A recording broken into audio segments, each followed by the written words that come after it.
And it's Bill on the kick drum. Come, on the kick drum. Come. Oh, no. I got to practice on that, huh? How we doing? How you doing, Mr. Dave? All righty, my friend. All right. It's all right. It's Gridiron 360. We're about to hit you with some college football Week 11 preview. This is a good one, coming off the heels of the first college football playoff committee rankings. Yes, sir. Yes, sir. Why don't we go ahead and just lead off, and we're going to read through them and just give everybody the update. Then we're going to give a little quick little chat on it for a second and move along to the importance of the week. How about that? Well, good. Let's do this. Let's go from 25 to 1. That's what I was thinking. And I'd also like when we name this team to give the record. Yep, yes, absolutely. That's what I want to do. So why don't you start? We'll flip-flop every 5. All right. At number 25, a team that just took a loss to Memphis. Their first loss of the season is SMU at 8-1. Who we got next? You got Navy coming in at 7-1, a surprising group of 5 team who will get Michigan still before year is out. Yeah, and then at number 23, you have the only 3-loss team in the top 25, the Oklahoma State Chuba Hubbards. That's correct. At number 22, Mountain West is well represented in these rankings. You have Boise State sitting at 7-1, started off pretty hot, have kind of cooled off a little, but still 7-1. Yep. And then next, the team that beat the number 25 team last week in our SMU team is Memphis, also at 8-1. Correct. At number 20, is that where we are? Yep. Mm-hmm. 20, we've got the Cincinnati Bearcats coming in at 7-1, another group of 5 team. And remember, that one loss is to the number 1 team in the country. Yep. Yes, it is. And then at number 19, you've got, according to some, a manufactured, I'm looking at you, Mr. Feinbaum, team in Wake Forest at 7-1. I believe that is the only other ACC team, right? That is correct. In the top 25, 7-1 with a game next week against we'll save it for later, Clemson. We'll tell you where they're at. Yes, the number, where are we? I'm 18. losing my numbers. 18. We have the Hawkeyes of Iowa, Big Ten's first team jumping in terms of going from 25 to 1. They sit at 6-2. Yep. And number 17, our lowest rated undefeated team, the Minnesota Golden Gophers, coming in at 8-0. And then at number 16, you have the Kansas State Wildcats sitting at 6-2, the only team to have given Oklahoma a loss. All right. And then number 15, the Golden Domers, Notre Dame at 6-2. At number 14, the Harbaughs, the Wolverines of Michigan at 7-2. Yep. And then we got at number 13, we got Wisconsin coming in at 6-2. Looking to try to bounce back here in the last couple of weeks and try to get back in that Big Ten title game, but they got an outside shot. Outside shot, you say? So you're telling me there's a chance? There is. All right, at number 12, we've got the second undefeated team, also not ranked in the top 10 from a Power 5 conference, the Big 12, the Baylor Bears at 8-0. All right, now we begin the SEC love. Well, at number 11, we got the Auburn Tigers coming in at 7-2. You said well, didn't you? Are you about to add to that? Yeah, well, I'm holding my peace. Yeah, that's for fine. For number now. 10, we hit the top 10 with the University of Florida, whose 2 losses first came to LSU, and then last week in the cocktail party to Georgia at 7-2. All right, number 9, we've got the Oklahoma Sooners sporting a 7-1 record with that one loss, as you mentioned, to Kansas State. At number 8, the Pac-12 comes in with the University of Utah. The Utes at 8-1. That only loss, not so great, at Southern Cal. All right, and right above them is the other Pac-10 or Pac-12 12 teams, sorry. Oregon comes in at 8-1 with their only loss being the beginning of the year, losing to number 11 Auburn in a close game. Number 6, the victor of the cocktail party and now back in control of its own destiny at 7-1, the Georgia Bulldogs. All right, and at number 5, this is where it gets interesting, folks. The 9-0 national champs, the Clemson defending national champs. Now they're still the national champs until we play the next title game. That's true. The Clemson Tigers. All right, we're in our top 4. So these are the teams that If it ended today, would play for the first round of the playoffs in the national championship. 2 Big Ten teams in this top 4. Yep. Number 4. The Penn State University Nittany Lions at 8-0 with a showdown this weekend against the undefeated Minnesota Golden Gophers. All right. Number 3, we've got the other team that played in the title game last year. Well, at least they were at the title game. The 8-0 Alabama Crimson Tide. At number 2, the team with probably the most impressive schedule and wins thus far this season, and also 2 SEC teams, no surprise in this top 4. This is the second one. At 8-0, the Louisiana State University Tigers. All right, and number 1, that leaves us with Ohio State at 8-0. Probably put together some of the most impressive wins so far this year. Have the largest spread, spread. Most complete team, as many say, coming in. Now, here's what we're going to do with this. We don't want to spend too much time because we got a little segment here we're going to wrap up with that's going to kind of dig into some of the nitty-gritty. But I do want to get your thoughts for a couple minutes on just the rankings as a whole, not really tying into any specific teams. What do you see? What do you think? What could be problematic? What do you got? I think if we're starting from the bottom, now we're here. Oklahoma State being the only 3-loss team in the ranking makes total sense to me. Okay. They're a good team. You said the Chuba Hubbards. That's for reals. Mm-hmm. I'm very surprised in how many teams are in this that are non-Power 5 conference teams. You got 1, 2, 3, 4. Hold on, 4. So but still, I mean, there's 25. And these are, so if you had... They are all outside of the... That's no, true. there's 5. There's 5 teams, and they're all outside. Oh, yeah. 5. Yep. And they're all 20 or lower. Yep. But they are there. The Cincinnati at 20, I think, kind of helps directly reflect why Ohio State's number 1. Okay? Because Cincinnati's only loss was to them. Okay. They beat them up. Mm-hmm.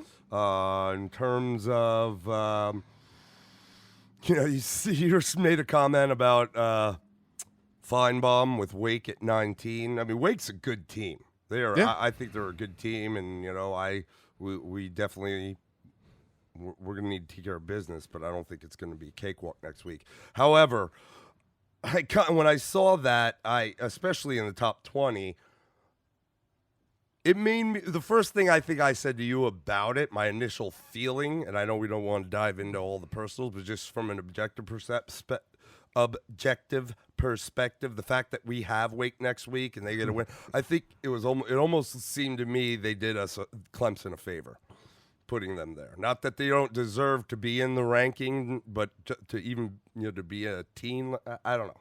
That's kind of just the feeling. I felt some type of way. Okay. A lot of Big Ten representatives, a lot of love for the Big Ten in here.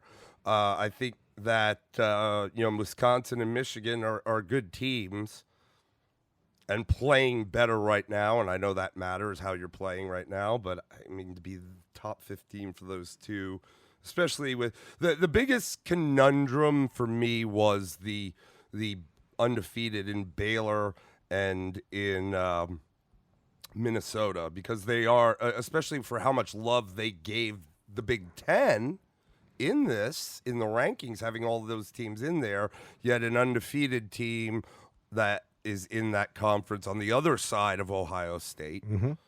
is 17. That was perplexing. Baylor at 12 was perplexing. I think that we've talked about them on our cast. I think they're a good team. I think their coach is really something else, that Matt Rule. Let's see. I'm looking at their definite opportunity for the Pac-12 here. Definite opportunity. Yep. Georgia has a tough road ahead, and we'll talk about that stuff at number 6. But I do think they deserve to be there. Fine with where we're at. Little confused why Penn State is at 4 instead of 3, to be honest with you, because I did kind of feel like one of the things that statistically our strength of schedule, strength of record is why we're at 5, but Alabama's at 3 instead of Penn State, and their strength of record, strength of schedule is better. So other than that, I think it's fine. Okay, well, sorry I ate up all that time. No, it's good. No, it's good. We it's important. I guess my things are I'm going to go with some question marks, and while I don't want to get into specific teams, it's just a frame of logic here. I struggle a little bit with the idea again. I believe all of these things will take care of themselves, so that lends me to go like, okay, well, it's probably not going to be a big deal when it's all said and done. But where the logic is important is for 2 reasons. One, I'm a big believer in the fact that I think beyond having more than 2 undefeated teams at the end of the year is highly, highly unlikely. Mm-hmm. I just believe between, obviously, the matchups we have that are going to do that, I also believe this is a stumbling month. There's teams that just surprise you and stumble. And so then it's going to be the logic of all these one-loss teams that we're battling. I struggle to look at a Baylor team. You can say all you want about strength of schedule. I see in places here where they really seem to harp on strength of schedule. I would use Clemson as an example. But at the same time, and you want to nail Baylor for it, and certainly they want to nail Minnesota for it, but we play these games, and then I go look and I see a Florida and Auburn team with 2 losses. We're not talking 1. We're talking about 2 losses that gets a headway in front of them. So I guess I kind of start looking to, and we're going to talk a little bit about this later, but what does it mean if some of these things don't play out according to their rankings, meaning the favorites don't win these games, and what's going to be the logic kind of going forward? I think, and I'm going to be honest, I think there was a little bit of cowardice in the not dealing with the Clemson question that's been out there for a few weeks, in the sense they put Ohio State, Penn State, LSU, and Alabama ahead of them. I think it was kind of more they knew it would take care of itself. But so I guess it's the logic I'm a little bit questioning here. I look at an Oklahoma team, which they don't give a lot of respect to the Big 12, and I'm not saying that they should. But then again, I look at Oklahoma losing to a Kansas State team that's 16, and yet you got a Baylor team that's sitting there way down at 12. And how does Notre Dame end up at 15 when they got absolutely destroyed by Michigan and Iowa didn't? And Iowa's down at 18. There's some things that logically don't make a whole lot of sense. But again, it's voting.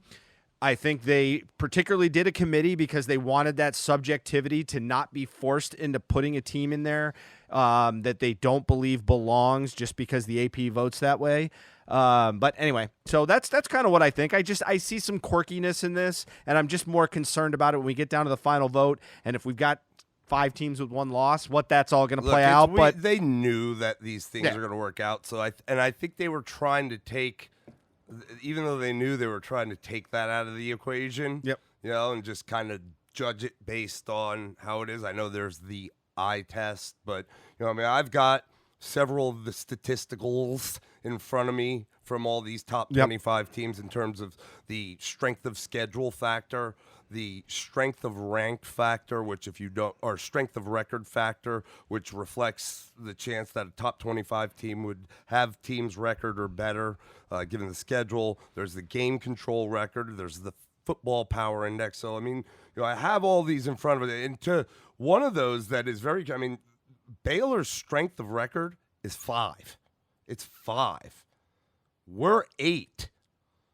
LSU is 1, Alabama is 4, Penn State is 2. But like you say, where's Baylor? Okay, I'm looking at the teams in front of them that strength of record are a little further behind. You got Oklahoma's strength of record at 15. So I imagine You've Baylor got Georgia's strength of record at 11, Utah's strength of record at 10. Florida's strength of record is 9. Auburn's is 7. So Baylor's strength of record is 5. If that's one of the criterion, now I see their strength of schedule is 74, but still Oklahoma's is 60. They have ours at 66. Bama's is 53. So it's just like, Yep. and it really can't be. I mean, like I like this definitely better than the BCS. I know you could argue either way sometimes, but look, we were talking about it the other day, and we went down various wormholes with this thing that you could shoot holes in it however it is, and at the end of the day, it is their decision. But I get your point for sure. I mean, like, just knowing that 2 of the top 4 are going to have a loss. Done deal. Yep. Done. Yep. Absolutely going to happen. Then you got teams like Oklahoma and Baylor who still have to meet. Georgia and Auburn who still have to meet. Utah and Oregon, if all goes well, still have to meet. Minnesota would have to play Penn State, and if they, Penn win that State side, they'd have to play Ohio State. Yeah, Ohio State. Yep. Yeah, so it'll play work itself out. out. And again, it's not about working. I'm not looking at this if it works itself out. If we end up with 4 undefeated teams right now, then that is the only possibility. Is 4 is the max we can have based off the scheduling right now. If we end up with 4 undefeated teams, it's a done deal. Put it in there. I guess I'm just trying to understand the logic as we go, and it'll be interesting to watch how much this shifts. I think there's a big expectation this shift could happen this week with this 2 and 3 game, but we're going to get into that. So we're going to step away from the playoffs for right now, and kind of get down into some of the game stuff, but we can't not talk about this. This just came out today. Headlines. The probably one of the top 5 players overall, if not the best player overall, certainly the best at his position at the DN, Chase Young, has been suspended for this Maryland game. The suspension is listed as indefinite right now. The little bit that has come out has stated that it was for a NCAA violation, which then he released a text. Do you have it available? I do. Would you like to read it? Yes, I would like to read his comments. Okay. Unfortunately, I won't be playing this week because of an NCAA eligibility issue. I made a mistake last year by accepting a loan from a family friend I've known since the summer before my freshman year at OSU. I repaid it in full last summer, and I'm working with the university and NCAA to get back on the field as soon as possible.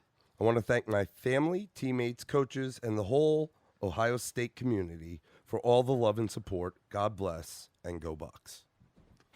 So, information is limited at this point. Look, this is why there's so much to talk about. I mean, is it legit? Because on the surface, that doesn't seem like it's that kind of innocuous, yeah. But the fact that really there's been no chatter about it, and the university has known about this, if it stemmed from something last year, that because he is this prolific, so there's been no chinks in his character, quote unquote. So they've hidden it pretty good thus far.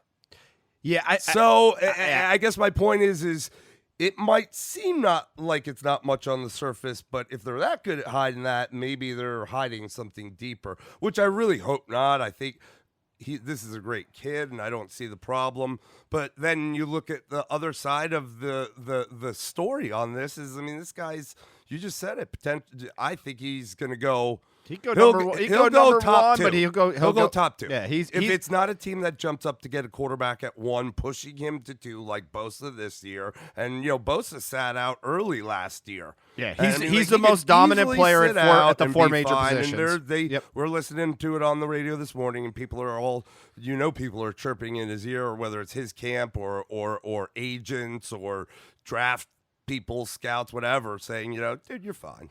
Yeah, I'm gonna say this. Number one, Chase Young as the player, he has put enough on the film this year. He's shown enough in his career. If he takes the time off again, remember Joey Bosa did it last year for injury. And I think the success of those guys, Nick Bosa in particular this year, that helps that really maybe not helps, but it helps solidify. It puts a check mark in the plus column for why he should sit out the rest of the year, or why it's totally fine. This to me is more of an. It's not more of. It is completely an Ohio State end of the year problem. It is not a Chase Young problem in the sense that, again, he's a different. That's the other part of the coin. Now with him off the field, this guy's a game wrecker. He is a difference maker. Yes. We talked about how great Okudah is, and I do think he is great, but we said it. You can't cover guys forever. I mean, this guy's in the backfield in a split second. Yeah. That makes tons of difference on your boys in the back end of the defense. Makes their life so much easier, making them look great. Yeah, I mean, look again, a perfect example. The probably the best shutdown corner in the NFL right now. You could throw in a few names, but I think it's kind of held that it's Jalen Ramsey. Jalen Ramsey was not a superstar at Florida State in his last year like he had been prior years because their pass rush wasn't as good. So that matters. So the impact and what that has for Ohio State. Now, the only arguments that I've started to hear, and I'm going to reserve judgment because I want the facts to come out. If we're talking about $100 loans, the kid can go buy something and gives it back to him. I mean, I don't think that's a suspension. You know, there are rules and all that. That's what it sounds like. Yeah, right? but that's what's coming out. The only thing that's really come out is from him. Now, I got to be honest with you. I don't meet too many family friends 1 year before I go to college that give me money. I probably wouldn't say. So there could be more to this, but we'll wait and see. Again, I think it's more of an Ohio State problem than it's definitely not a Chase Young problem. Again, I think his career to the NFL is determined enough already that he will be where he needs to be. Now, how does this impact his team? One, on the field immediately, but in turn, again, those are voters voting for things, and if Ohio State has a trip up and they don't look so dominant without him out there, it may become a one-loss team. How does that shape the view of this crew? So they got a game this week against Maryland. It's at home. Let's just be honest. Other than the first two games of the year, Maryland has just gone in the pooper. They are a bad football team. They're getting smacked by 3-6 right now. They're getting smacked by just about everybody that's got a heartbeat in football. And Penn State beat them in College Park 59-0. What? Mid-October, early October, something like that. End of November. End of September. End of September. Okay. So this is a team that the wheels came off the bus. Michigan slapped them around last week. They're going to the Horseshoe. Will this be a distraction as well as my belief is this is a non-factor in this week's game. Again, this is an Ohio State problem as a football team, and it's an Ohio State problem as a university. If this gets dicey and there's more to this story, which, logic says more will come out. My hope is it's something innocuous. Again, I like the kid. The only thing I don't like that I'm hearing right now is this idea that, we're about to change the rules anyway. My thing is the rules are the rules when you play. The rules were the rules when this happened. So if that's the logic, I kind of have a problem with that because that puts everybody on a different playing field. Goes back to, Clemson had a guy have to sit out, not for rules violations of that sort. But, you got teams that suffered penalties, and I just don't know that that's fair. But, again, I'm going to reserve judgment on that. But I think this is definitely a non-factor against Maryland. Then they have Rutgers next week, which will be a blow-up. Yeah. This really comes down to the Penn State game and the title game. And the Michigan game. Because Michigan. Oh, the Michigan game, yeah. The last game of the year, it's at Michigan, and Michigan's defense has been playing better, and their team as a whole has been playing better. And truthfully, Harbaugh's career might be dependent upon this game at Michigan. Because he's not been able to do it. Not going to get. They could get a New Year's Six, but the hopes of getting in the playoffs from Michigan are done. So it really is that game because he hasn't been able to win one. Yeah. So again, as far as the Maryland game goes, I see Ohio State rolling. I think the gap stays the same. I think it's a big score for them, and they're gonna make Maryland look like Maryland. So we're gonna see how some of this, obviously, the Chase Young plays out as the weeks ahead come forward, and whether he is able to get reinstated and come back and play. One, if he chooses to, which is another big part of this, because there may be a choice involved in this, because he's not going to want to go out there without being able to practice and get hurt either, because that will ruin his draft status if something catastrophic were to happen, which we don't obviously cheer for anybody. So then we got our number 10 team. We're going to start there right now, and we're going to look at UF heading to Vandy. Vandy had some expectations to have a decent running game this year. They've got a very talented running back, but overall, Vandy has been pretty punchless this year. Yeah, I mean, they had the one win against Missouri. That was, but yeah. Look, we talked about it. Their head coach, what's his name, Derek why the heck am I losing his name? Derek Mason. I was going to say Dason. Derek Mason. We had talked about it earlier in the year when we were talking about coaches on the hot seat. It wasn't looking good for him. That little win against, despite them being 2-6, one of those wins being against, at the time, a ranked Missouri team was good for him, but that doesn't take away from anything. Does that make a difference in this game? Look, I mean, it's at the Swamp. I do think there's a sense of Florida maybe being a little gassed at this point. Yeah, and took a few injuries in that last game, they took too. Some injuries. I mean, they went on a series of games having to play Auburn, having to play LSU, and then having to play South Carolina, which for the majority of the game was closer. It was at South Carolina. The weather wasn't great. That was, I think, the same week Georgia and what was the Kentucky game when there was really bad weather. Yep. So anyways, and then it really was not an easy one for them coming off the Auburn LSU. And then they have to play in the cocktail party, which is a tough one. Like you said, that's the only concern I really have for Florida is that maybe they're just a little spent at this point. Yep. Other than that, I would have never have thought that, if you said who is the better game planning coach between Kirby and Mullen, I would have had to go on Mullen. I think Kirby's an awesome coach because there's a lot more intangibles I think he offers, much like Dabo, and like he's more interested in. And Mullen, I just thought would be smarter in terms of adapting, coaching around, but it wasn't that way. I don't know. It's like I almost think he's spent. Honestly. Yep. But I think to be honest with you, I think that those that are these kids will be ready to play, and I think they'll be a little pissed off, to be honest with you, because their season's pretty much done. Yeah. I mean, I hope they don't go the other route and just kind of throw their hands in the air along with being exhausted and just be like, screw it. Yeah. Well, I think here's the truth: is UF.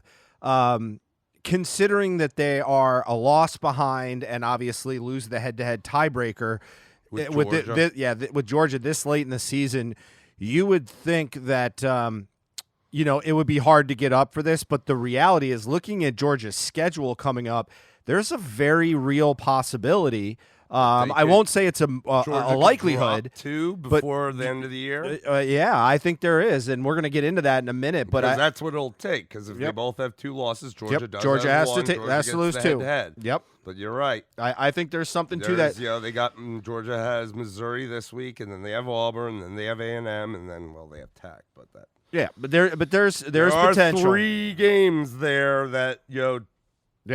Losing 2, yeah, you're right. Yeah, so I got. We're going to talk more about that chaos scenario later. Yep, we'll hit on this. So the next game that we've got. So I guess they do have to be on point. They got to be on point. Like they don't want to have any stumbles. I think they're going to be more pissed off. Yeah. About losing to Georgia and because they really, I think everyone thought that they had the beginning of the year. again, it's the SEC East is Georgia's to lose. Yeah, well, But just now you go into the cocktail party and everyone's like, "Oh, Florida has a real shot." It's very similar to the LSU Alabama situation. well, real simple. I mean, Florida's toughest game to end the year, looking at these teams, is Missouri. That is Georgia's easiest game left, with the exception of Georgia Tech. Now they have one more game to play than Florida has. So, because they get Vandy and Florida State is what Florida gets. And, and Georgia's got 4 games left. So there is, there's a challenge there. So we're gonna get into that. We're going to move on to the number 9 team. The one-loss Oklahoma Sooners are going to be hosting Iowa State. Matt Campbell certainly has been a hot name in coaching. He's done some pretty interesting things with that team and been able to keep them very relevant in his time there. Dude's awesome. Yeah, they are. I like him. It was a little ugly to start the season. We talked a bunch about the Northern Iowa game, and though they won it, it was dicey. They've looked good, and Grant, they are 5-3 right now. They lost to Baylor as well. They are not as well. They lost to Baylor, and they lost. I think they've already played. They lose Oklahoma State. Yeah, Oklahoma State, and that was last week. Yep. In Iowa State. Yep. At Iowa. They're not in Iowa City. And then they lost by 1 point to Iowa. So those are their 3 losses. So they're a scrappy team. I mean, they beat.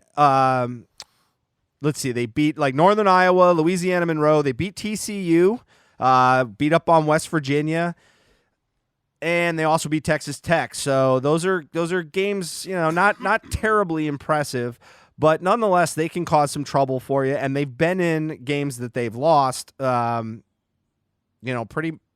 evenly against a bunch of these teams. Only lost by 2 points to Baylor, and Baylor is an undefeated team right now.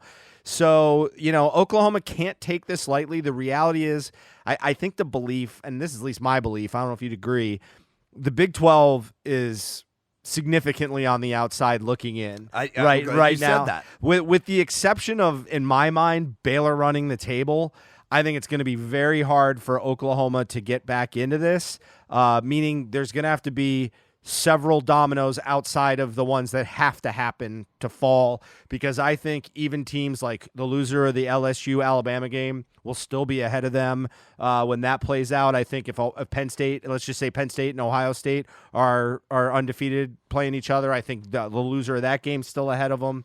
They're going to struggle to argue the strength of schedule, and to kind of offshoot off this game, even though we're kind of focusing on the top 10. We got a Baylor team going to take on TCU. TCU's 4-4, I believe, right now. Dangerous defensively, but they've had some very un-TCU-like games defensively. Oh, yeah. So, this is a game kind of can get Baylor a little bit more juice. And then you've got Kansas State, who is the team that knocked off Oklahoma, going and taking on, is it Oklahoma State, I believe it is? Mm-hmm. And that's a tough game too. But Kansas State, what do they rank? 16th, I think, is what we got in our polls. So no, they're ranked. 16, I think. I'll get back to it. So you've got 2 quote unquote playoff ranked teams going head to head. And again, this is the kind of stuff I think you need to see a KSU win if you're Oklahoma. You need to see a Baylor win because you need them to be able to surge up the charts a little bit to help Oklahoma in that way if they're to win State out. Plays Texas tomorrow. Okay. Texas. Sorry, poor pregame on my part. So Texas. I mean, again, those and in reality, Kansas State. Even Texas, though they're definitely on the fringe, and Baylor and Oklahoma are all still kind of battling to get, because remember, this is the one conference where they do 1 and 2 to play in that title game, which will be critical, again, for an Oklahoma or a Baylor team looking to kind of slip in and get into that one-loss category where they can make some noise.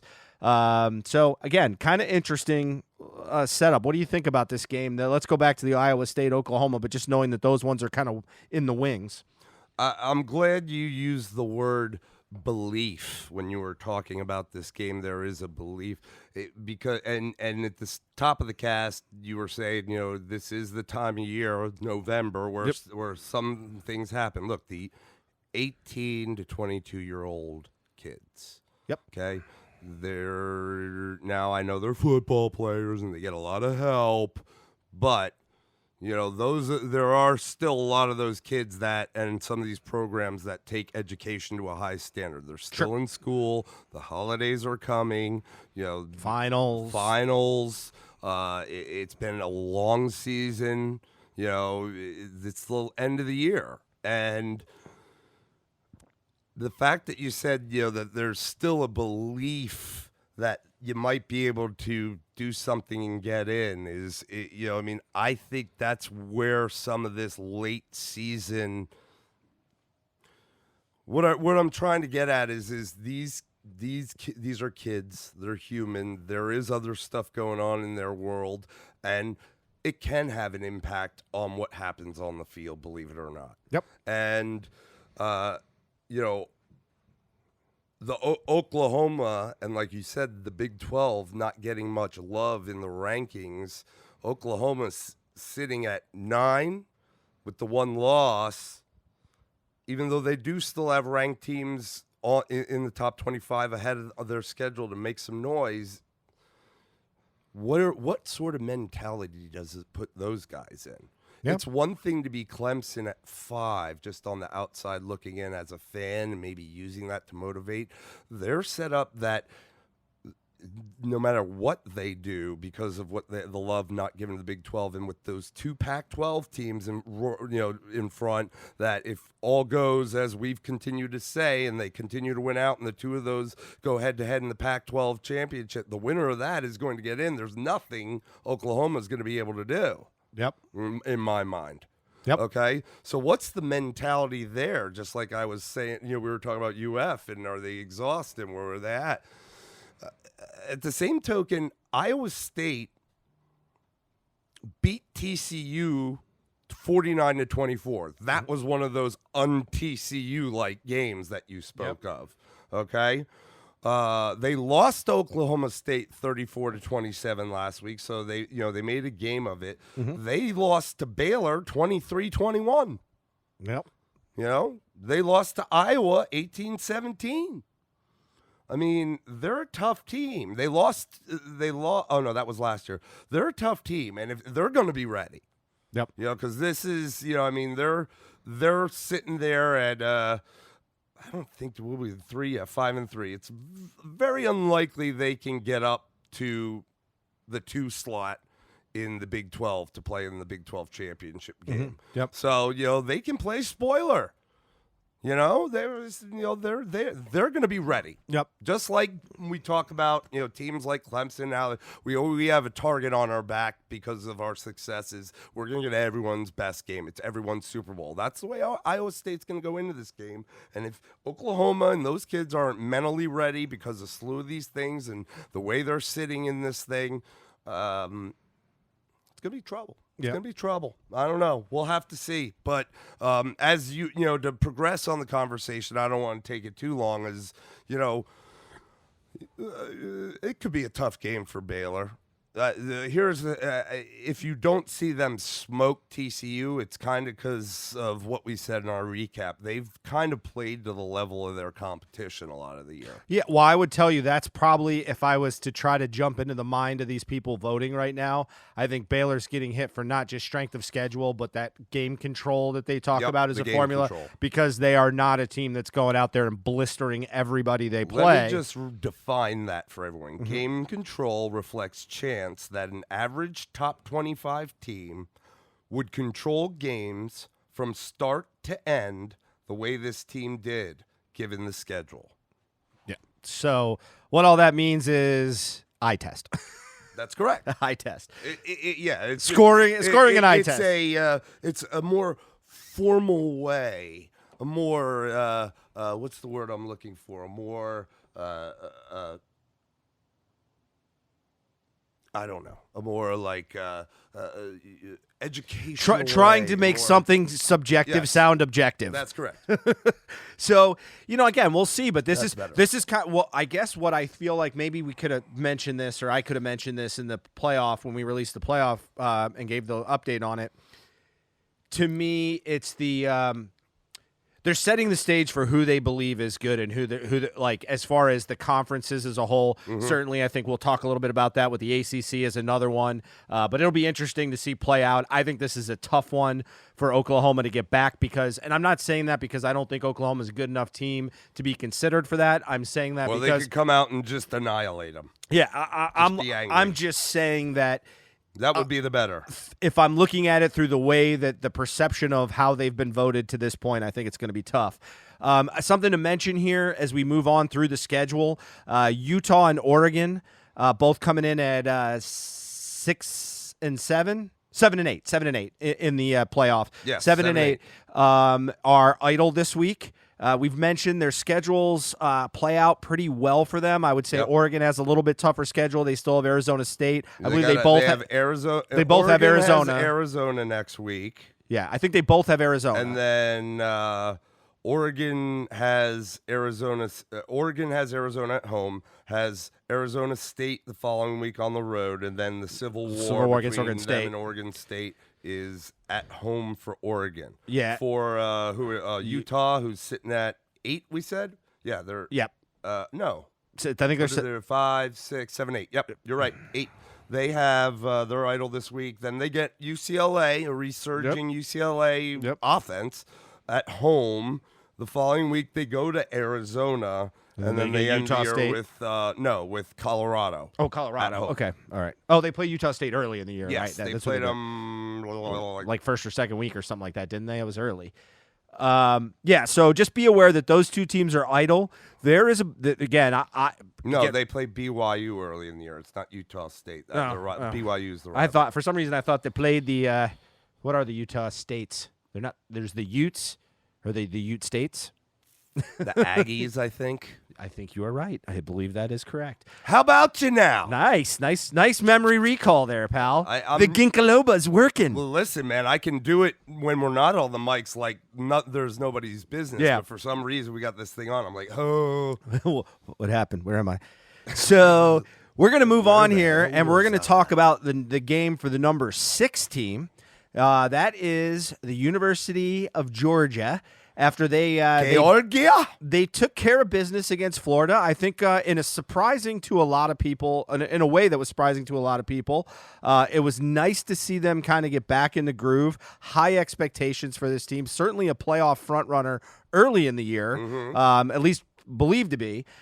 Taking on a team from Missouri. Now, Missouri's kind of been interesting, and we talked a little bit about them when we were talking about UF, but they started the year out, they had a stinker against Wyoming.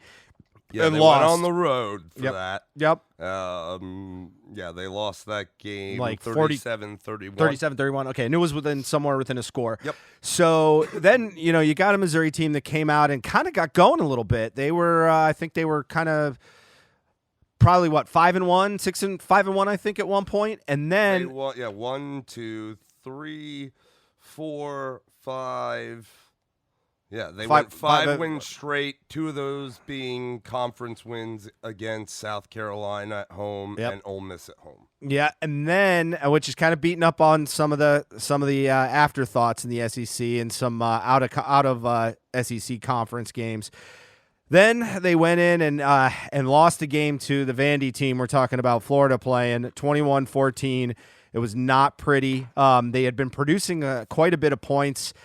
Kind of throttled back down to earth, then went to Kentucky and got dismantled again 29-7 last week. So, the switch kind of flipped on them pretty hard over the last few weeks. So they're not looking as strong. They're limping in. Georgia's kind of getting ready.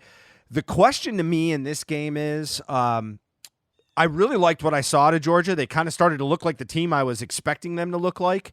Got a little bit more going in the passing game. I've been a believer in Fromm. It just seems like his weapons were a little weak. Their passing defense was not as strong, looked better in this game against Florida.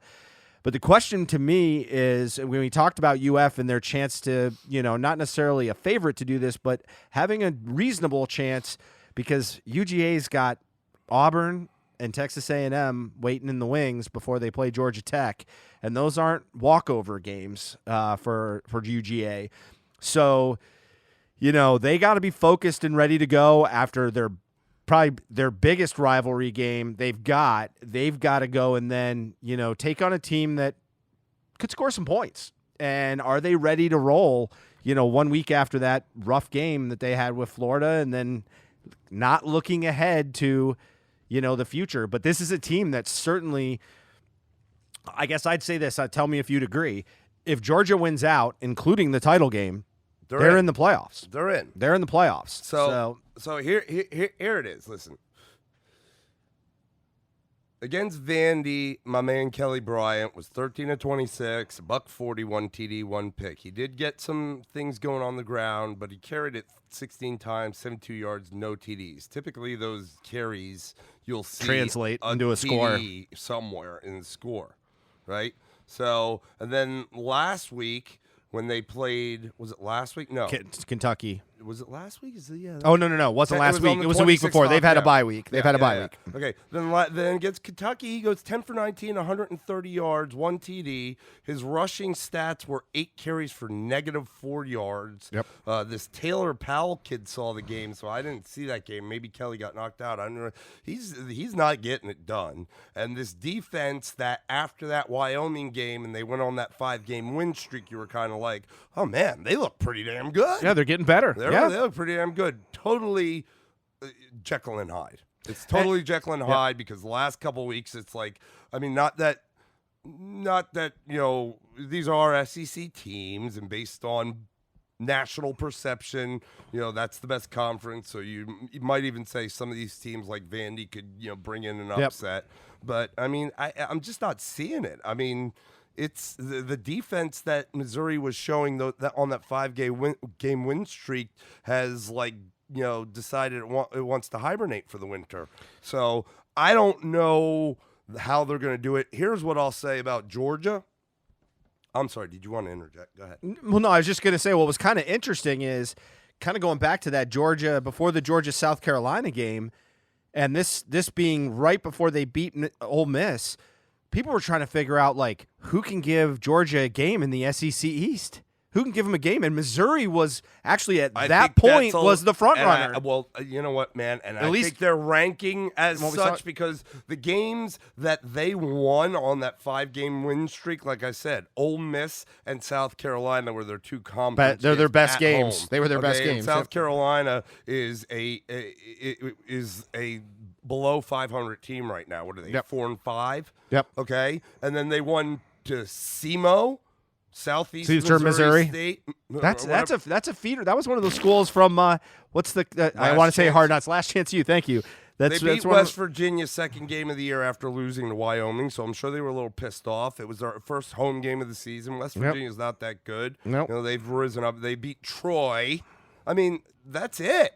Then Ole Miss is. I mean, so I think them being even ranked for those games, by the APR coaches, was completely a contrived story to try to give more hype to this potential matchup later in the year. Talking to you, Paul Feinbaum, with your manufactured I love BS. Kelly, but look, the defense, if they're Jekyll and Hyde like that, he ain't doing shit.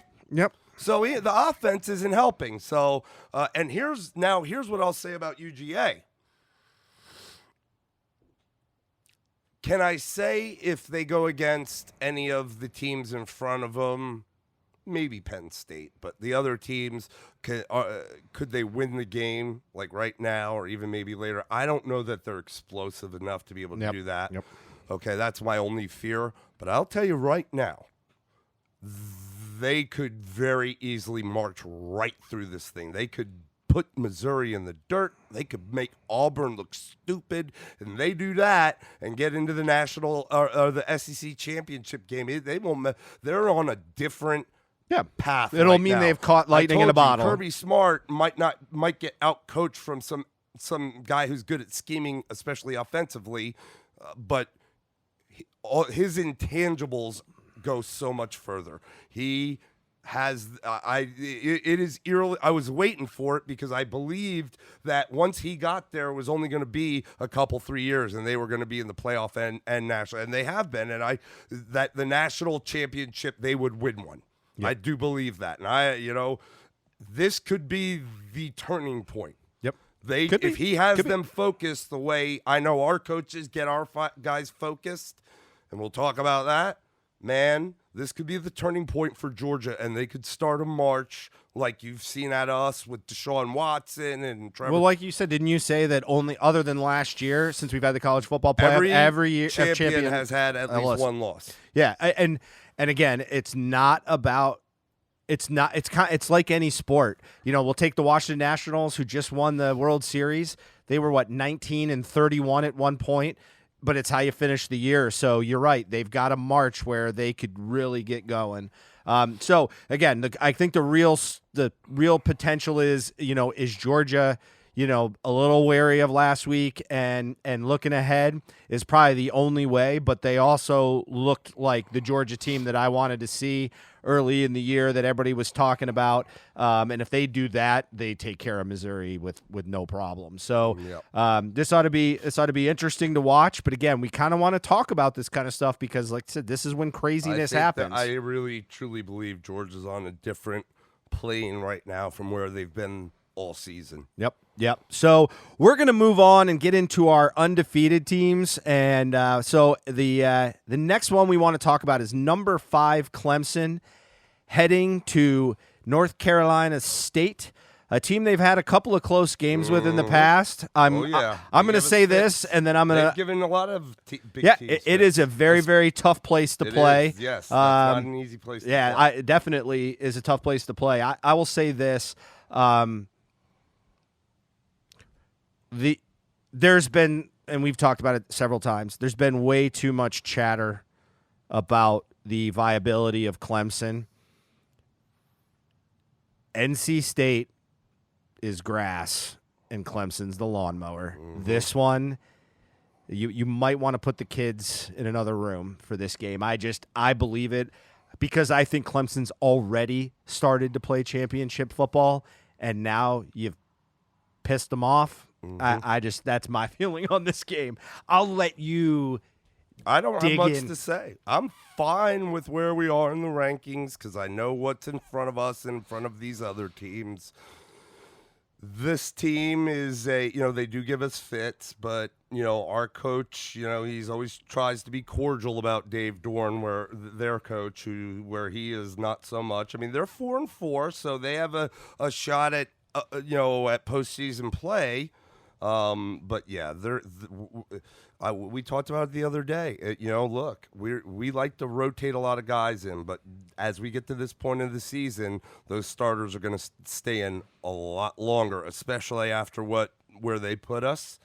And that's bad news. Well, we're not going to come off the gas. No. We're going, and it's not about beating the crap out of teams or making them look stupid or running up the score. No, but you're questioning how good you are, so you're going to prove it. That's right. And the coaches aren't the ones that are going to do it. The guys are. The coaches are going to. The coordinators are going to put them in the right position, and Dabo is pulling the strings for everything, feeding these guys and the coaches what they need to hear just to friggin' roll. All right, they're on like a third-string quarterback. Their starting backs are all down. They have 2 true freshman running backs. They have injuries all over the board, both on offense and defense. And anything that they might have had that was spectacular from last season or the season before has gone on to the NFL. They're in a lot of trouble. Here's the thing: national TV, 7:30 on ABC. And we're going to come out just like I said about Georgia. This is national championship phase. November is when we move into it. We are on a different plane right now. And the worst thing too is, and just to really kind of put the nail in this one on the NC State side is, this is a team that's got wins against East Carolina. They got wins against West Carolina. They got a win against Texaco Tech, Ball State, and they got a win against Syracuse. A Syracuse team they beat 16-10, and who has been absolutely getting dismantled. Okay. Done talking about that. We'll move on to the next game, which is one of 2 of really big games. 2 of the 4 teams involved, all ranked in And all undefeated. Yeah, all undefeated. All undefeated. This will be fun. Penn State goes to Minnesota. It's going to be cold. Minnesota's at 17. Penn State's at 4. It's going to be cold. This defense, well, I've done way more game tape watching and reading into Minnesota, and their defense is not that bad. No. Not that bad. I think the big thing is, and I'll pull it up while you're speaking, but Minnesota's offensive line is massive. Massive. I got to pull up the statisticals on that really quick. I should have had it ready. I'm sorry. But, I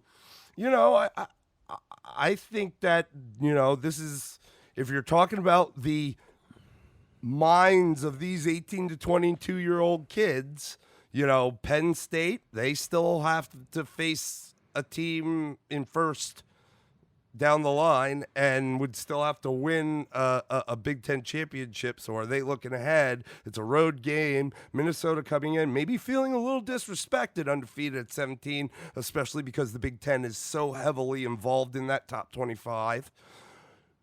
This is going to be a fun game to watch. Now, It's on at what time? Noon. It's a nooner tomorrow. Yep. I think that's 11 their time in Yes. Minnesota, Yep. in Yep. Minneapolis. So a little bit early. Hopefully everybody's woken up and eating their Wheaties. Gotten their coffee / Bloody Mary. Well, for those that are watching it. But for those involved in the game, hopefully they've just had a nice fresh breakfast. You never know, man. You never know. Yeah, this is a nice tall glass of shut the hell up. That's here's kind of where I think I want to talk about Minnesota, and it's kind of a tale of two parts to the season. This is a Minnesota team that started out and played South Dakota State, won 28-21 at home, not terribly impressive. Then went on the road and played. Actually, I mean, I know they're not in our division. They're actually not that bad, that team. No, but not impressive given where we're at today. I don't think anybody would call that an impressive win, given that they're an undefeated team. Then they went to Fresno State, had to pull it out in overtime and won 38-35. Came home, played Georgia Southern, the team that just knocked Appalachian State out from the unranked group, and won 35-32.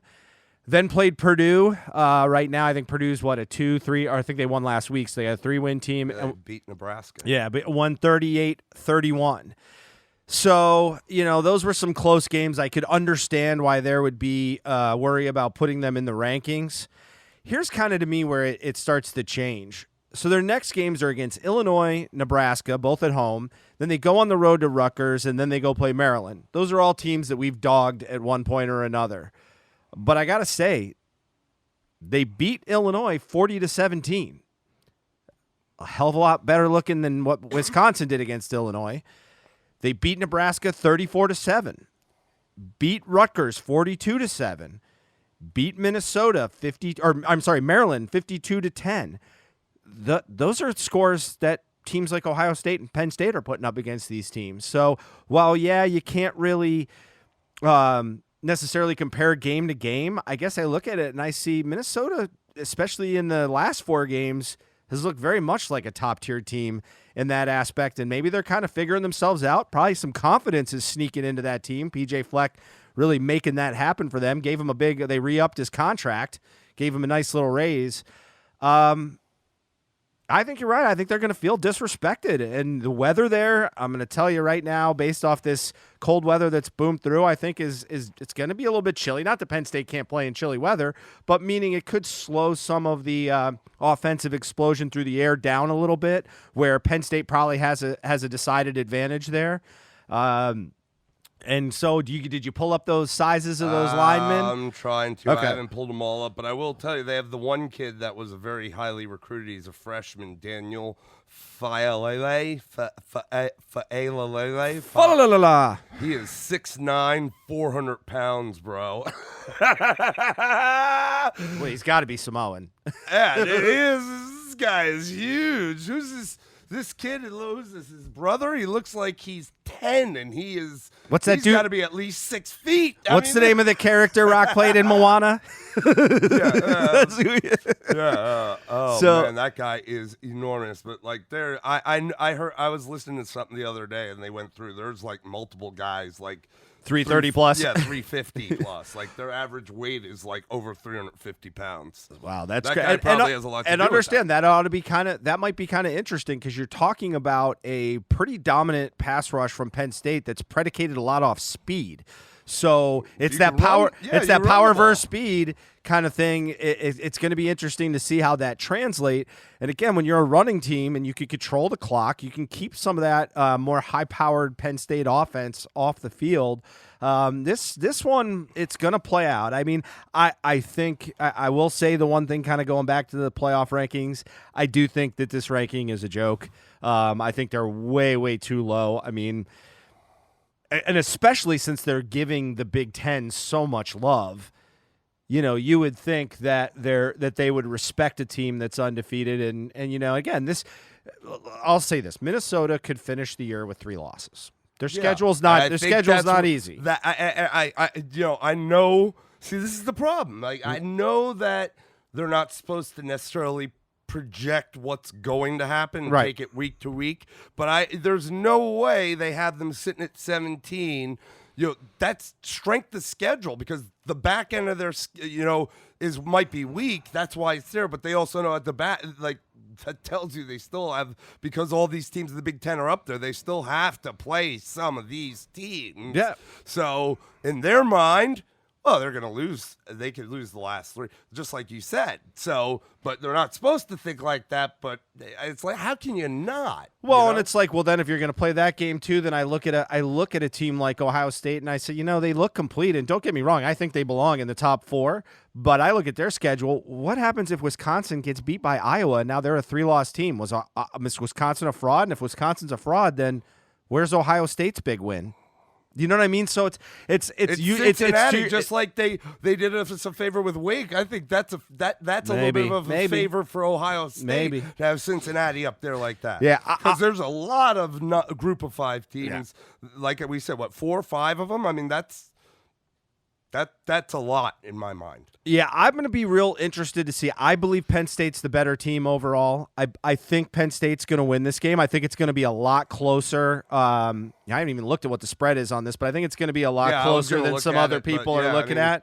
But I will say this. Look, Penn State, thus far this year, both 8-0, right? Thus far this year, Penn State averages 38.5 points a game. Minnesota averages 38.4 a game. Mm-hmm. The passing yards per game, 252 for Penn State, 225 for Minnesota. Rush yards per game, 170.1 for Penn State, 204.5 for Minnesota. They're going to line up and smash them, dude. Oh, yeah. Oh, I agree. I think this is going to be an interesting game. That's the way I would do it. I won't be shocked by Minnesota. What kind of might be interesting in this is Penn State, up until last week, was really kind of the afterthought. We're talking about going back to AP and coaches poll and stuff. Penn State was kind of just, I kept saying, and I've talked highly of Penn State along the way. Now they're the it team because they're in as we speak right now. And so how do they handle a little bit more of a front runner status and with some expectation where the expectation wasn't really hanging over their head like it was with Clemson, Alabama, and those teams? Yeah, you have been speaking highly on them. Okay, so the over-under is 47.5. I think that's higher than it should be to honest with you.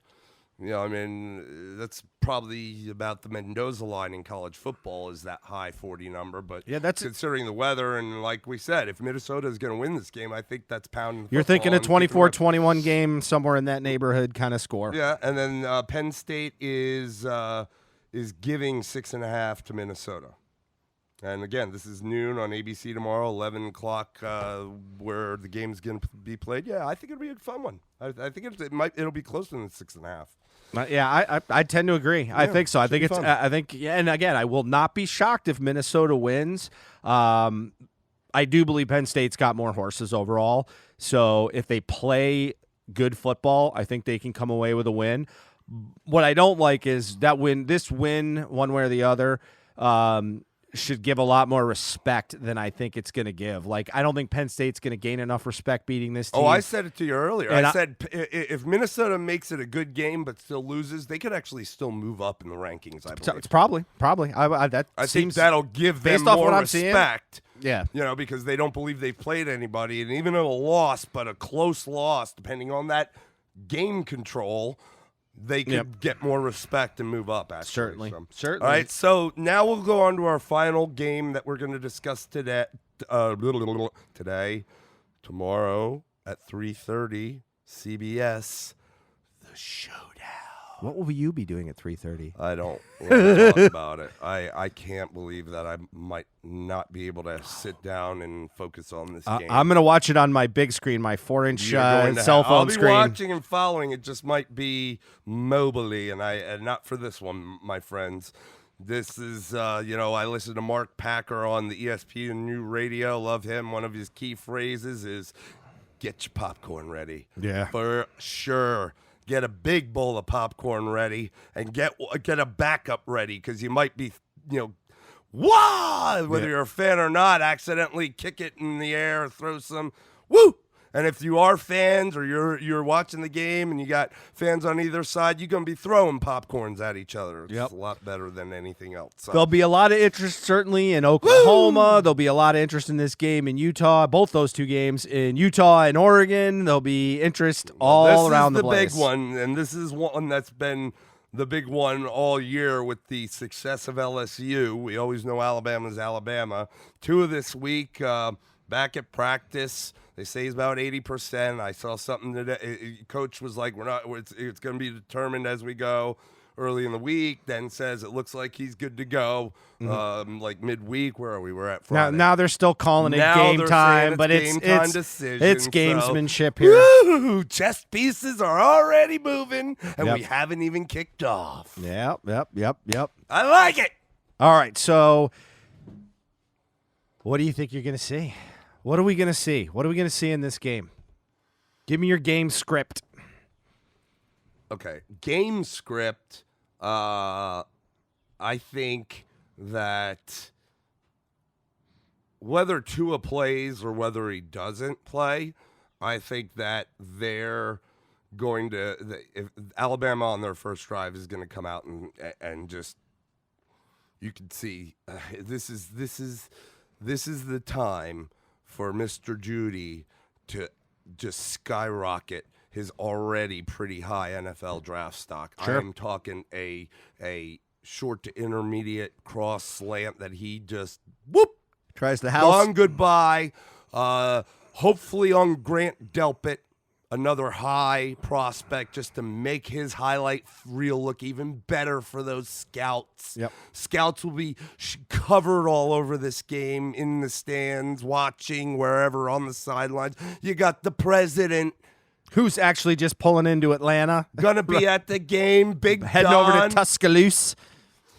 Buddy, I think they'll come out and smack him in the mouth. Now, I think LSU will come right back out. Maybe not have something quite explosive right out the gate, but methodically, maybe a few good, little run, does all right, feeling out, maybe like get a good 20-yarder, and then they start to get the run game going even more and drive it downfield, eat up some clock, maybe even run it in for a score to match.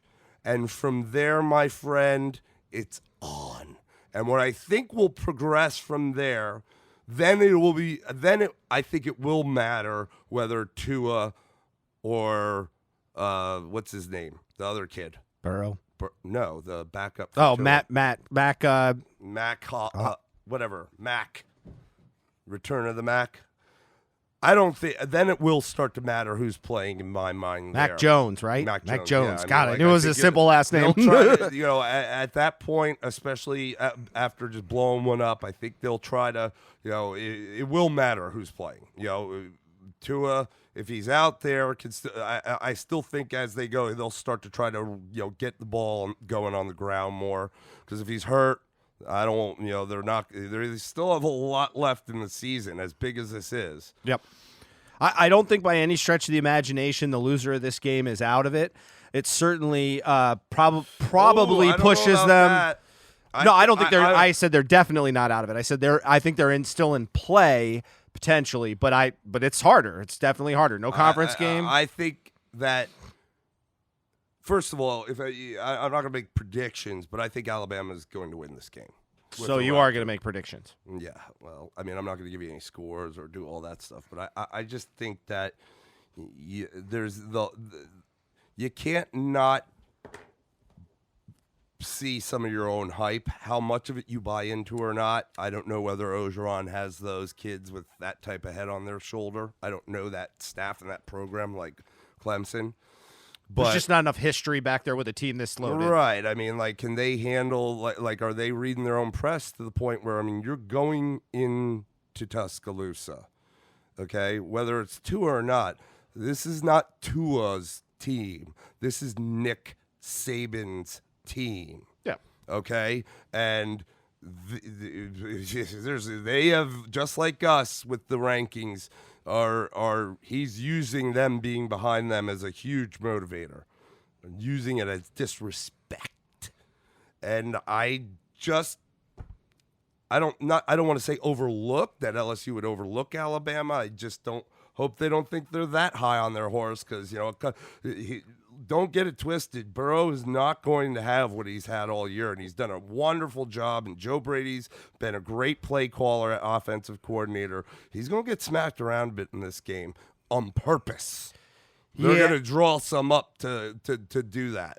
I think it's going to be it's definitely going to be a close game, and it's not going to be the low-scoring close games we've seen between these two in the past. It's going to be high-scoring, but I think Alabama is actually, with or without Tua, I would still go that. I mean, it's Bama, dude. It's Bama, bro. I don't think it's going to be quite the, given how high flying these offenses are, I don't think it's going to be in the 40s. I think this game's probably low 30s, high 20s kind of game, which is high scoring for them. Yeah. So here's kind of where I see. I agree with you. I like Coach O. I like him a lot. This is a guy that's kind of been thrown into two major programs and kind of been the afterthought leftover coach. Like, oh, that's the guy we got to go with. That happened to him at USC, and he didn't survive it. And then that happened to him at LSU when Les Miles went out. It wasn't his problem. No, I don't think it was. I don't think it was. And that's my point is I like that he is the example of the guy that took a team that, was not performing up to their standards and resurrected them over time. And he's not like the guy that's looking to coach the offense or defense and be head coach. No. He's brought guys. Again, Joe Brady was a great hire.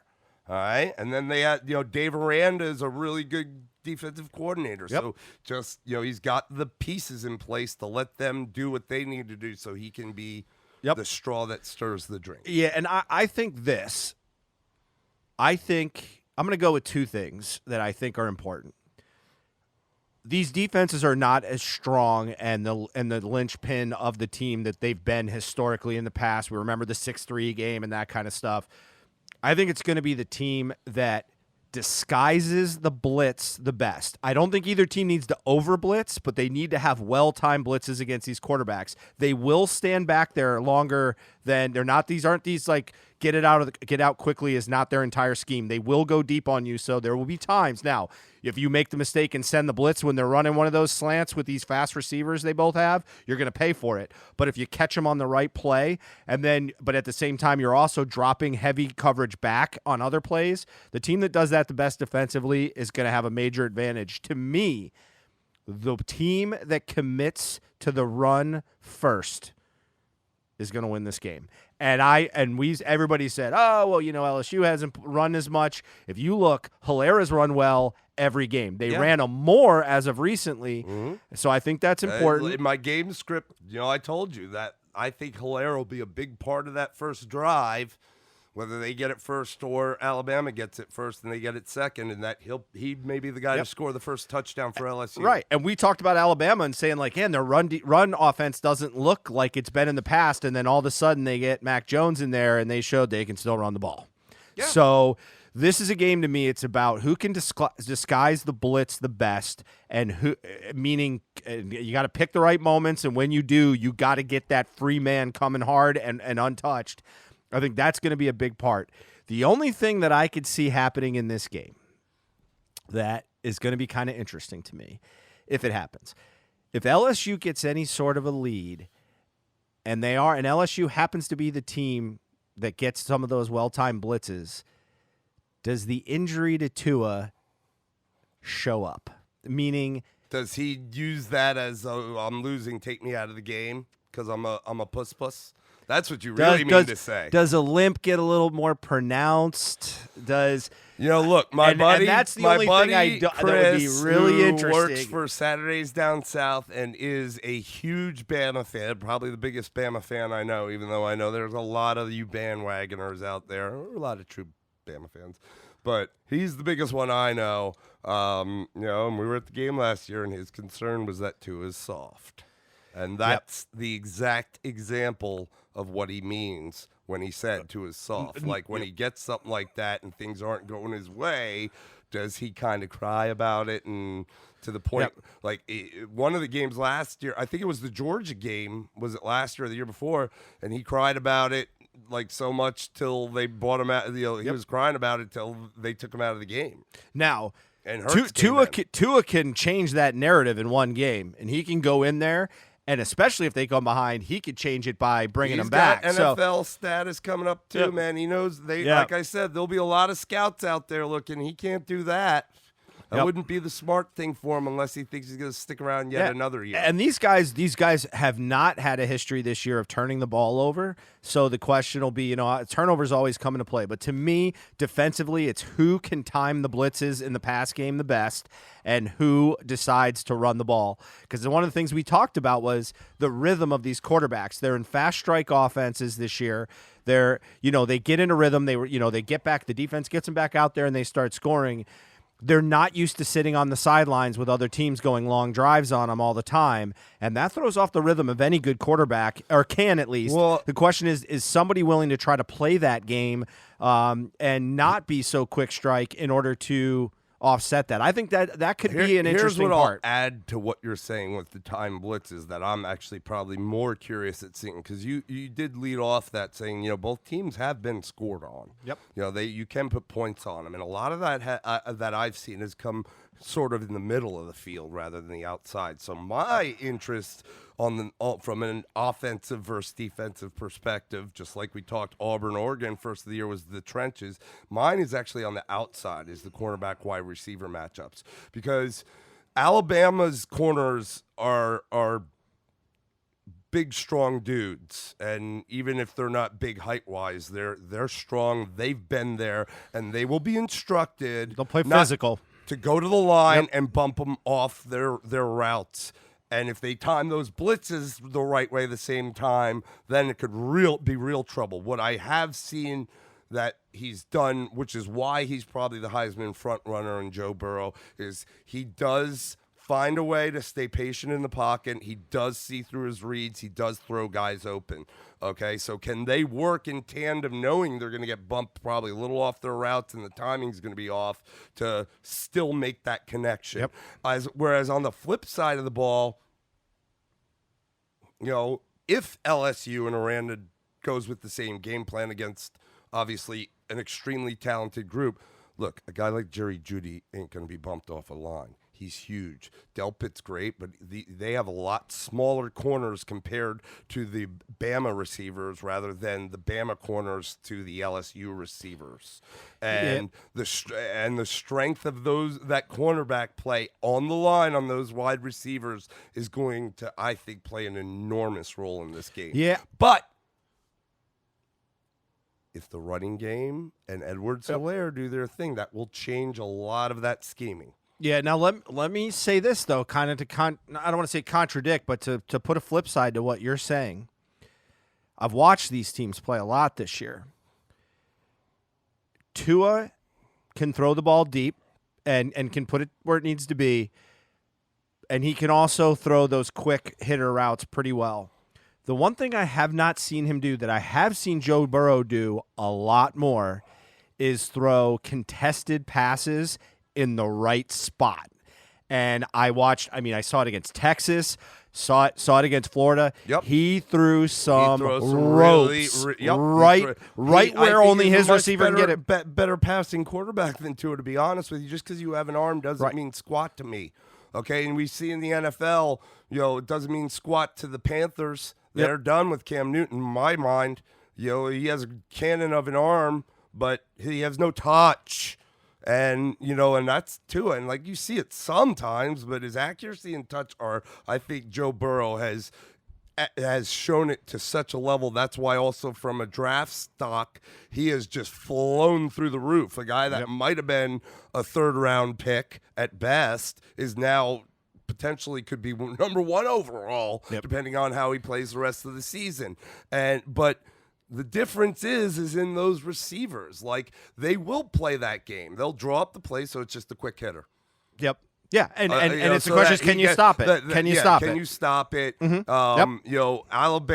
Alabama will play a man coverage with 1 or 2 deep. And they'll get up on the line. They have no problems going man to man.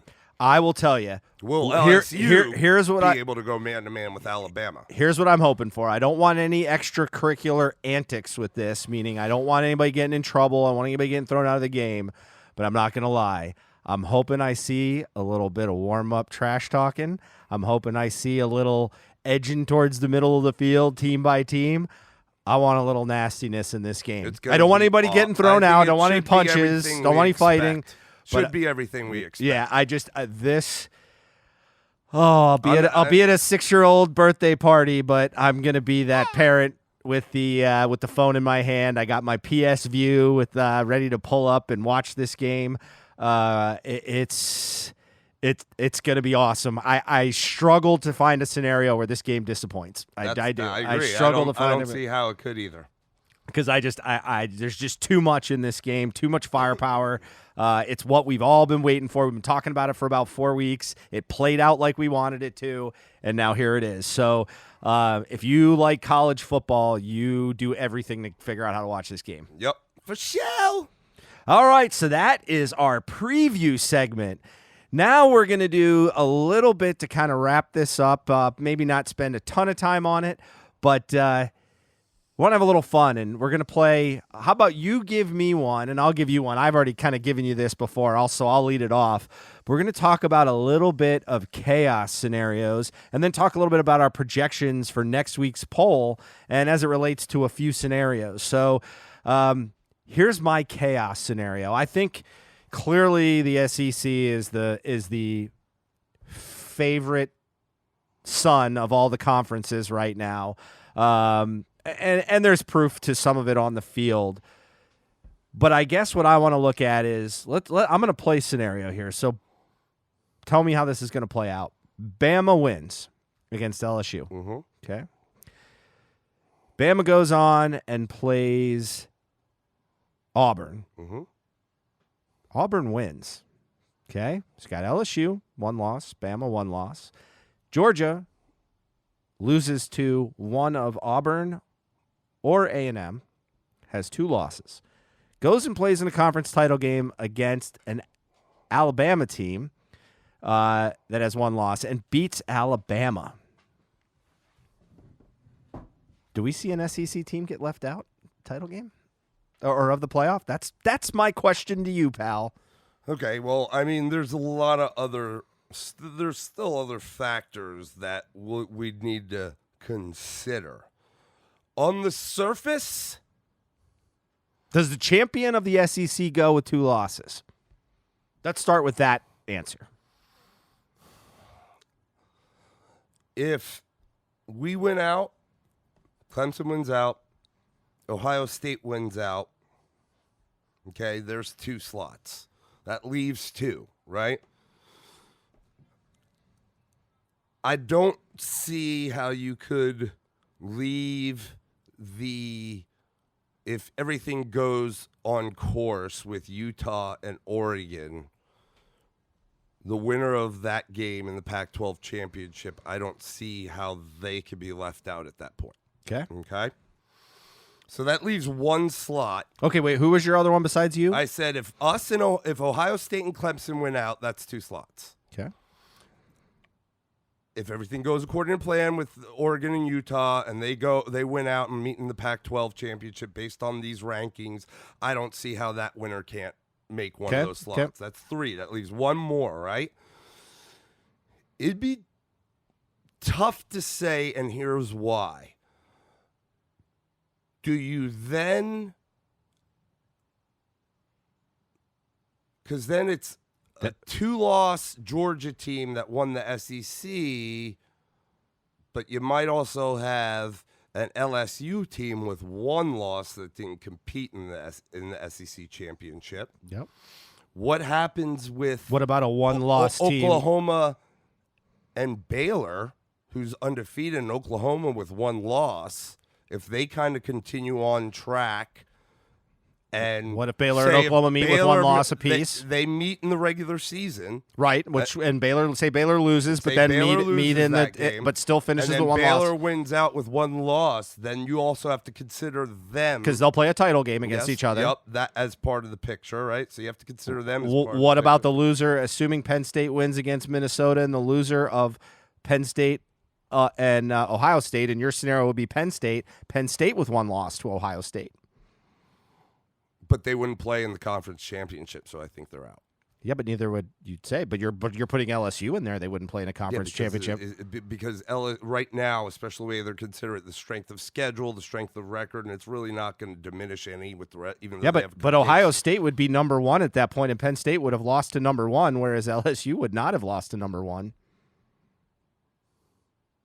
Yeah, but I still think that you've got, between the way they've got 2 and 3 going into this game, that could also be considered. I mean, extremely. They could weigh that evenly in my mind. You could put Penn State playing Ohio State and LSU playing Alabama. Okay, so hold on. But think about this. So number 1 will be Ohio State, right? We'll say this: the winner of this game will go to number 1. I think that's probably what's going to happen. So absolutely. So they'll go to number 1. They'll be number 1 in this game. Alabama will be number 1. I agree. But obviously they'd fall if that scenario played out. But they'd be number 1. Then you would have Ohio State, Penn State, Clemson, if rankings stay the same as the way they are right now, going into that game at Ohio State, and maybe Penn State even jumps up 1. Probably doesn't. Now Penn State would probably be number 3. Yep. So you'd have 2 versus 3 playing at the end of the year, which is the same scenario as this. Yes. And you'd have Alabama falling. Well, actually, I would check that because, you would, because Alabama. But you're arguing Penn State. I'm just saying, and they would have 1 loss and not play in the conference championship versus LSU with 1 loss not playing the conference championship. Yeah. It's going to be LSU. I mean, strength of schedule. I don't think there's. But it wouldn't be. It wouldn't be because Ohio State in your scenario would be number 1, and Penn State's only loss would be to number 1. Alabama would have 2 losses at the end of the year and would not be number 1. I don't think they're going to look at it like that because they're going to evaluate it based on these strength of schedule, strength of record numbers. So and then game control. It also depends on the game. But in that scenario, then, I guess what I'm asking is, that's the other thing. Who's number 4 in your scenario? If this game this weekend, depending on how it plays out, if it's close, and if that game control factor, if it's back and forth, that could be a huge deciding factor in a situation like you say with LSU and Penn State. But again, I go back to, I think the part you got to see in this is, at this point, how great does that win look when Alabama's a 2-loss team at that point? They could leave. Just wipe it away, and this could be the first time we see a 2-loss team get into the playoff in that scenario with Georgia, because they view the SEC so highly, and they're going to finish with a lot bigger ones. So Ohio State, Clemson, should be done on Pac-12. the surface without all this is, I almost think that's the scenario to get the Big. I think the Big 12 is out of this thing. That's the only scenario that they could get back in. Okay, and I think that the SEC should then be left. So now I'm going to tell you to answer my question here as far as the team. So you've answered the first three, which is it would be in your mind Ohio State winning out. I'll take that as a given. I'm going to say in this scenario Penn State is a one-loss team just to Ohio State, and then you've got Clemson undefeated in number 2. Number 3, you've said Utah, Oregon has to be a winner in this. Whether they're 3 or 4, it doesn't matter. Who's your 4th team? Again, you've got an Alabama team out there with 2 losses. That I think they're out of it because they would have lost their title game. You've got Georgia with 2 losses, who would probably be the front runner of the title winner. Then you've got an LSU one-loss team. You've got an Oklahoma or Baylor one-loss team coming off a championship. You've got a Penn State one-loss team. Are you telling me Georgia's your team or in that scenario because Georgia wins the SEC? No, I'm saying that it wouldn't surprise me if that's what ended up because of the love they're showing. Because look at again, the SEC team. We just talked about it with Missouri, and that was the AP polls. Like they steer it the way they want to sometimes. But I think it wouldn't surprise me. But in that scenario, what I deem, and again, you can't really predict all this stuff because how is Auburn going to play against Georgia? How is Georgia going to play against A&M? Again, a common opponent with Alabama, with LSU. I guess maybe. But I would say your answer is it's very possible a 2-loss team could beat out all those one-loss teams. No, I said that wouldn't. Not likely. It's that possible. Wouldn't surprise me is what I said. Okay. What in that scenario?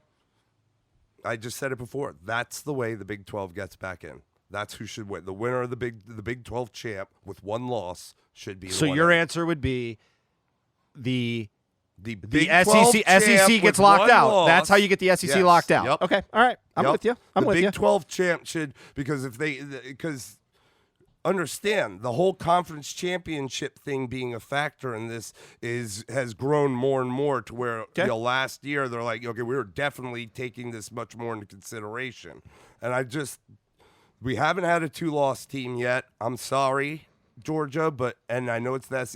Again, that wouldn't surprise me one bit because the love the SEC gets. But in that scenario, SEC love, you believe it's a 2-loss champion over a 1-loss LSU. You would think that. I would say yes. Okay, I would say yes because you're talking about Alabama playing them in the title game and them common opponent, them beating Alabama where LSU couldn't. Okay. All right. And the conference championship. It would be weird, but there hasn't been a 2-loss team in this thing yet, and I think there is something to be said for that, especially in the minds of the committee. Though that may not be a factor, they're going to probably think about that. Like when it comes to the end of the day, if it is that, it's like, okay, guys, so just what we said. So we're going to put a 2-loss team in this thing for the first time, okay? Because it's the SEC, whereas we do have an opportunity to put, a really good 1-loss Big 12 champ in this thing. All right. And that would be, in my mind, the right thing to do. Okay. But there is that one last thing that always comes into play. And what is that? Do you know? You tell me. What is the committee designed to do at the end of the day? Put the best 4 teams into the playoff. And that's it. What if they even at that point in time, if you especially again a lot based on what happens in these games too. Sure. Is Georgia, if you put them on a neutral field against Oklahoma or Baylor, whoever is the champ of that, the better team? Some people they may look at that and be like, yeah, they are, or even with that 1-loss LSU team, and LSU and Georgia didn't meet this year. But what if they said they were deciding between those two? Is LSU better than Georgia? They may see. Huh? I mean, that's going to come into play if you get caught to the point that you have kind of laid it out for us. Right. I like it, dude. I mean, I like it. You got any chaos scenarios you want to investigate? No, what do you got? No, I mean, like, the Minnesota thing is interesting, I think, to me, because what if Minnesota goes on a roll and goes undefeated, and what if Penn State beats Ohio State and it's a rematch. And then you have kind of the same scenario there. Like, do you take a 2-loss Big Ten champ in? Well, Penn State. Well, no. If they won, Penn State would have one loss. loss. Yeah, you do that. But then what happens with Ohio State sitting with the 1 loss, not competing in it? And what happens with Minnesota? What if Minnesota then wins that and is under? What if Minnesota goes undefeated the whole year and wins it? Like, so and who wins the Penn State Ohio State game? Because that matters. Yeah, because one would be one loss. Just say.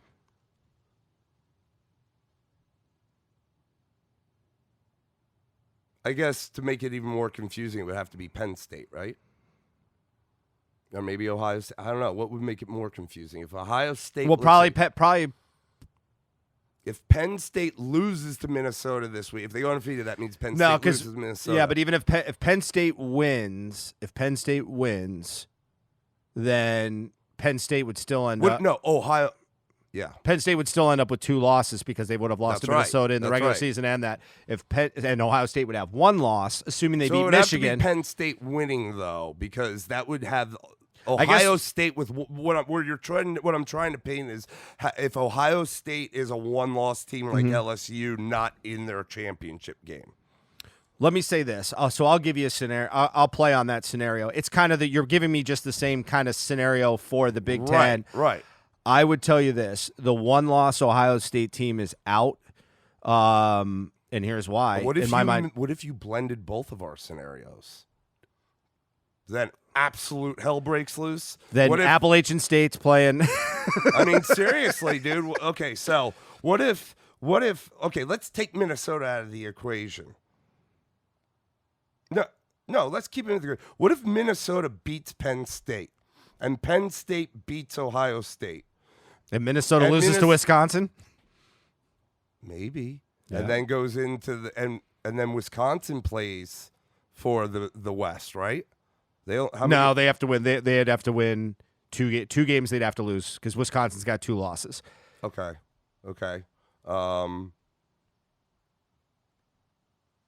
But either way, here's the thing. I get what you're saying. And then what if all those things happen in the SEC at the same time? Yeah, if that happens, I think really, truthfully, what you're looking at is Oklahoma's back in.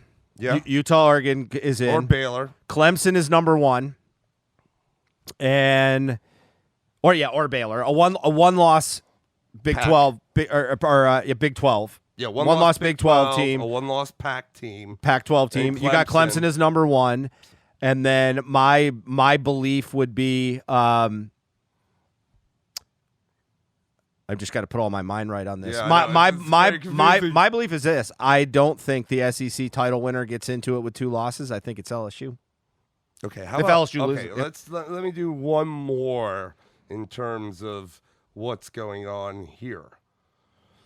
What if Wake comes in and beats us next week? You're out. I understand that. But but what if Wake then goes on and wins the ACC with 1 loss? Where does that put Wake as the ACC champ?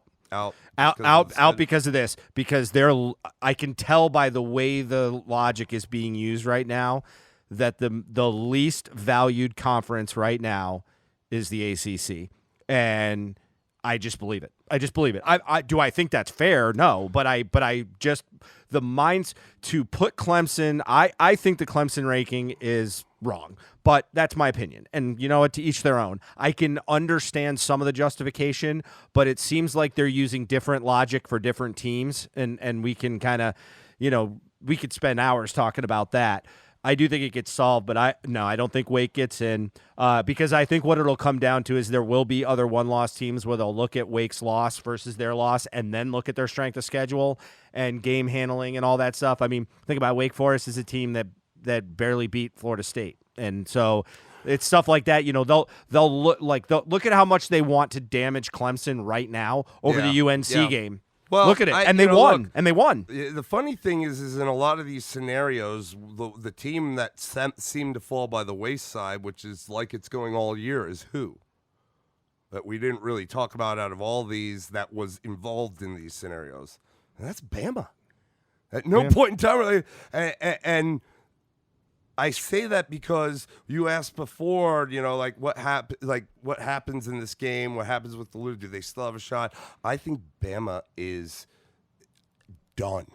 I mean, they could tumble. They might not tumble like down to 9 like they did at Oklahoma, but they are done just because of the strength of schedule.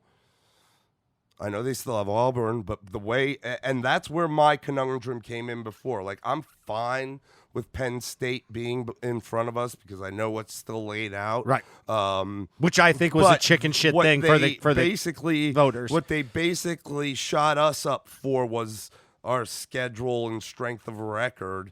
And between Alabama and Penn State's numbers pretty much across the board are better than Alabama when it comes to those. Their strength of schedule is 41. Alabama's is 53. Their strength of record is 2. Alabama's is 4.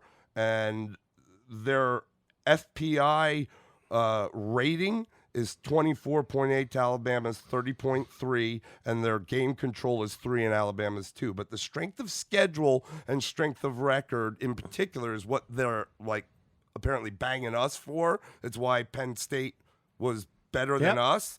But at the same token, they're not following that same logic between 3 and 4, between Bama and Penn State. Yep. So I'm not saying they don't deserve to be in there. I think that needs to be flip-flopped. And look, as a Clemson fan, there was a lot of tweets and people, how do you feel, and getting riled up. That's just it's crybaby Number time one, for everybody. A lot of the ESPN analysts and folks out there, sportscasters, they hit the nail on the head, man. You just did us a favor. You poked the bear. You poked the bear. The happiest guy in the world right now is Dabo Swinney. Yep. You just gave us a reason to be motivated. It took us off that number 1 where, now we can fly on the radar and just attack. And again, we are in that championship mode, okay? And now let me just say this. If I'm Dabo Swinney, I'm doing 2 things. I'm not doing a pregame speech, so that's not one of them. I'm going to do 2 things. I'm getting my buses, and I'm putting the word Roy on him, okay?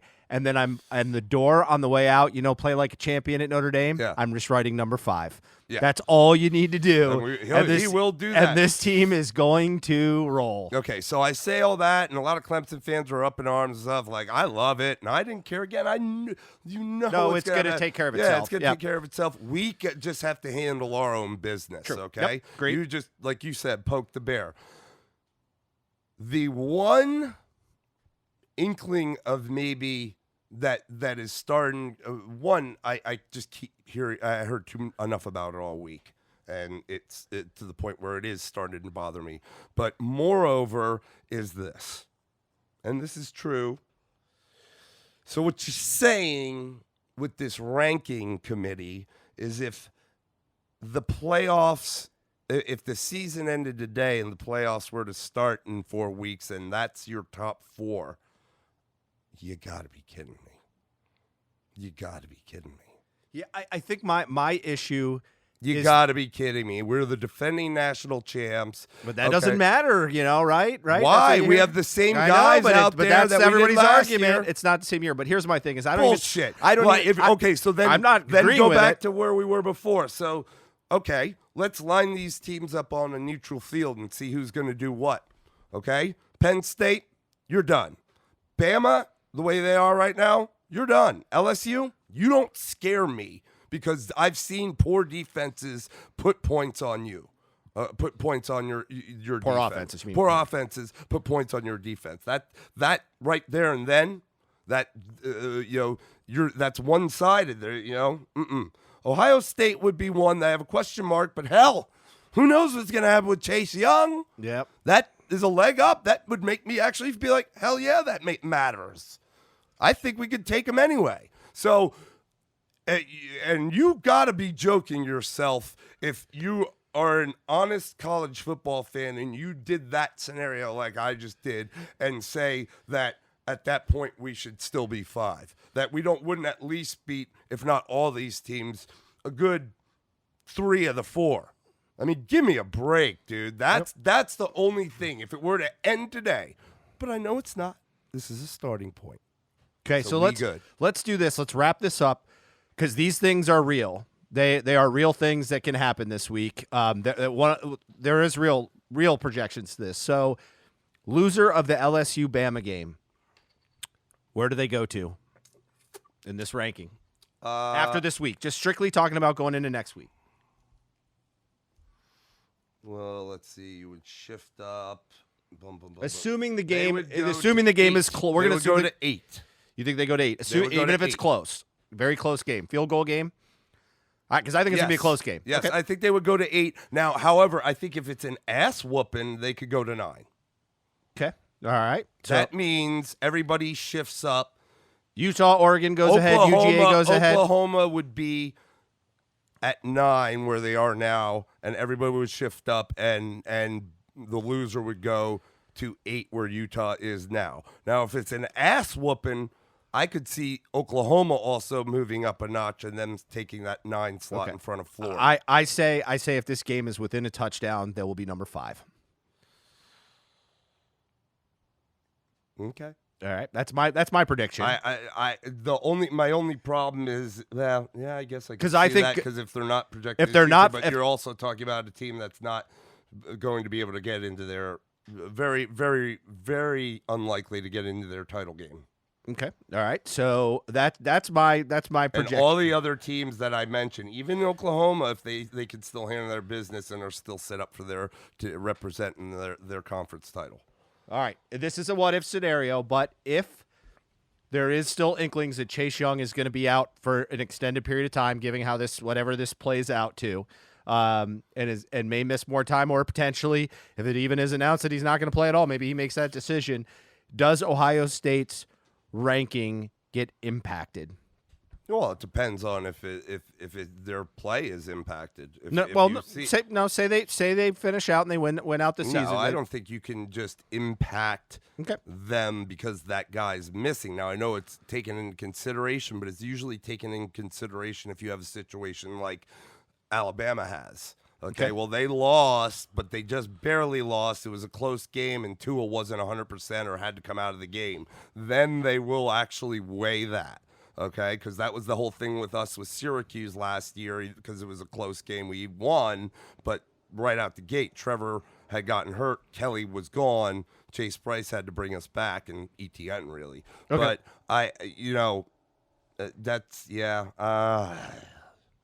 I don't think you can impact their rankings if they're continuing to win unless I'm not necessarily really saying they pull them out. showing on the field. Like all of a sudden now offenses are able to put points on their defense, much like I said, LSU getting points scored on their defense by lesser offenses. Okay, fair enough. And then the last one is, where does Minnesota go since they have been disrespected in this ranking, certainly at 17? Where does Minnesota go if they beat Penn State? They should go to what would be 5. So you think they go 12 spots? They should, in my mind. I mean, they're behind 2 lost teams right now. I don't. They're undefeated. They've proven themselves now. This is a number 4 team in the country by the committee's standards that they would be beating. In my mind, they should go to 5 and go in front of, because everybody else is a 1 loss behind or more behind aside from Baylor, right? So in my mind, they should go to. We'll move up to. Or even higher, because you know that LSU and Alabama is going to have a loser. Okay. So what would probably happen would be if they won and the loser, there'll be a loser between LSU and Alabama. The winner of the LSU-Alabama game is going to go to 1, like we said before. I truly believe that. Yep, I would agree. Ohio State will probably sit at 2. We'll move up to 3 at that point, and they'll probably have Georgia at 4. Okay. So now, Georgia last beats question I'll Missouri. ask this point. Maybe I want to put one more question there. If Penn State wins and wins handily, with the obvious, let's just say we both agree on the LSU-Bama winner going to number 1. I think I'd agree that that's a likely scenario. Mm-hmm. Does Penn State jump Ohio State? No. Okay. All right. I mean, again, see, this is where it gets squirrely because they should. Based on their metrics, I'm sure that'll change a lot after this week between those 2 teams. I mean, but again, it's just like the situation they did it for one with Penn, looking at Penn State and Clemson for that 4 slot, but then between 3 and 4, they didn't stay consistent. But I just think because Ohio State's, they're not gonna. I just don't think so. They believe. I think the eye test and the game control, especially because they have a cupcake in Maryland and will probably blow them out. I don't see how that could happen. Now I think it'll be, say Alabama wins, Alabama, Ohio State, Penn State, Clemson, just like that. If Penn State wins, they'll go right up to 3. We're just right up 1. I will say this on the Minnesota front. I think they go to 9. You think they sit behind the Pac teams? The Pac in Georgia. I could definitely see it. I mean, I could see if Penn State loses this game. Well, how about that? How about that question? Where do they go? Or maybe 8 it would be. We asked Penn State. Where does the loser of the SEC go? Where's the loser of the Penn? If Penn State loses in particular, because we already did the scenario if Minnesota wins, then where does that put Penn State? That could put Penn State, honestly. I wouldn't be shocked. I would say they should be above Auburn and Florida, whatever that falls them in, like 9 or something like that. But I would not be shocked if they were behind both of those teams. Wouldn't be shocked at all. And so that would put them at 10 or 11. I'd have to do all the math on that. So you think they'd be behind the SEC teams, is what you're saying? I think I would say they should be ahead of both of them, but I think the committee could put them behind them. Yeah, I don't see how they could do given where they're putting those guys right now. So basically, what we in all these scenarios that we've given, the where you'll see teams either move up or move down to, it looks like is somewhere between that 8-9 slot. Yeah, for the most part. Yep. Like every scenario we've given, and where we're looking at these other teams, if everyone holds serve, other than between the two big ones this weekend, some craziness happens, or even not, like that 8-9 slot, everybody's going to kind of shift up, or should, unless, because they do say we look at it fresh every week and re-rank them. Yep, but that's where it looks like the slot to be had for some of these teams, win or lose. So that still puts them potentially, then they got to hope for some stuff in the Pac-12 to happen. Really, that's where it could open a ton of different issues if that Pac-12 situation, even if one of those teams slips up before the championship game, and even if one of those teams slips up between now and then, but it's still those two teams playing because that other team slipped up and is not just a one-loss team anymore, it could really, really throw this thing into a whirlwind. Oh yeah. And listen, we spent this last little bit, and it is just because this is just fun. This is why we get all excited about the games to kind of talk about, because we're doing two things. And so is everybody else in their own mind, and all you guys listening is you're thinking about what you would do. But at the same time, we're also trying to get in the mind of 11 people that are. And again, the thing that really kind of threw me off with these rankings is it seems like the logic shifted for each team as to where they put them, like what it was based on. Right. So there is look, at the end of the day, whether they want to take all these metrics and use them evenly, it still seems the deciding factor, as we've seen in years past, is the eye test. Yeah.